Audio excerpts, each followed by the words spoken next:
नमस्कार, मैं हूँ रजनी चौबे। आप देख रहे हैं न्यूज़ 18 का डिजिटल प्लेटफॉर्म। आप दर्शकों का न्यूज़ 18 पर स्वागत है।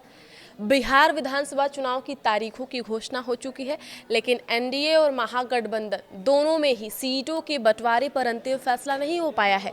इसे लेकर पटना से लेकर दिल्ली तक बैठक का दौर जारी है। आज सुबह कुछ ही देर बाद 10 बजे पटना में जेडीयू की अहम बैठक होगी। महागठबंधन में मुकेश सहनी उप मुख्यमंत्री पद को लेकर पेच फंसा रहे हैं, तो एनडीए में चिराग पासवान अधिक से अधिक सीटों की जिद छोड़ने को तैयार नहीं है।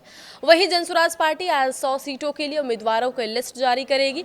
इधर चिराग पासवान को अपने चाचा पशुपति कुमार पारस ने बड़ी चुनौती दे डाली है। राष्ट्रीय लोक जनशक्ति पार्टी आरएलजेपी के प्रमुख पशुपति कुमार पारस ने कहा कि उनकी पार्टी उन सभी निर्वाचन क्षेत्रों में उम्मीदवार उतारेगी जहां उनके भतीजे की पार्टी लोक जनशक्ति पार्टी रामविलास चुनाव लड़ेगी।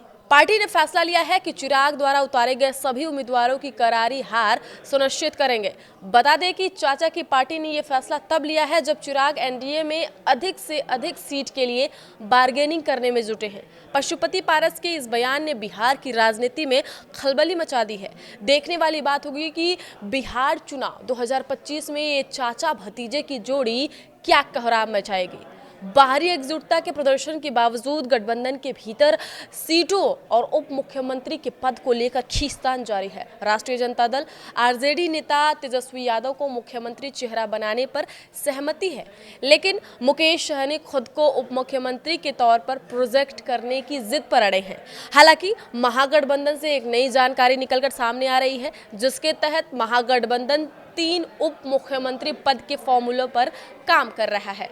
वीआईपी प्रमुख मुकेश सहनी जहां 30 सीटें और उप मुख्यमंत्री पद की मांग कर रहे हैं, वहीं सीपीआई एमएल 40 सीटों पर अड़ी है। इस गतिरोध के बीच राजद और कांग्रेस ने मिलकर 3 उप मुख्यमंत्री, एक दलित से, एक अति दलित और एक मुस्लिम का नया फॉर्मूला सेट कर रहा है, लेकिन इसमें मुकेश सहनी को जगह मिलेगी या नहीं, ये स्पष्ट नहीं है।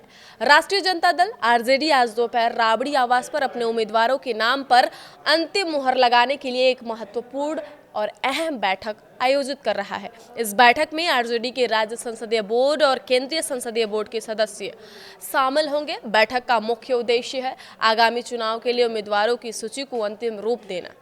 तय की गई सभी नामों की सूची को राष्ट्रीय अध्यक्ष लालू प्रसाद यादव के पास भेजा जाएगा और उन्हें ही उम्मीदवारों की आधिकारिक घोषणा के लिए अधिकृत किया जाएगा।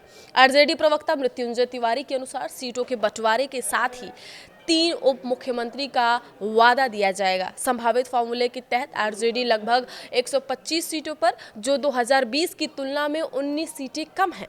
कांग्रेस 50-55 और वाम दल करीब 25 सीटों पर चुनाव लड़ सकते हैं। शेष सीटें वीआईपी, पशुपति पारस गुट की, एलजेपी और झारखंड मुक्ति मोर्चा जैसे सहयोगियों को मिलेगी।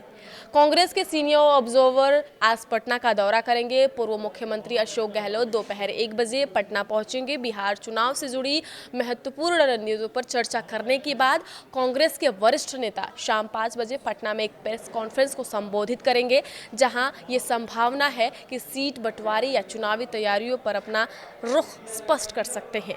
बिहार और बिहार चुनाव से जुड़ी खबरों के लिए आप देखते रहिए न्यूज़ 18। धन्यवाद।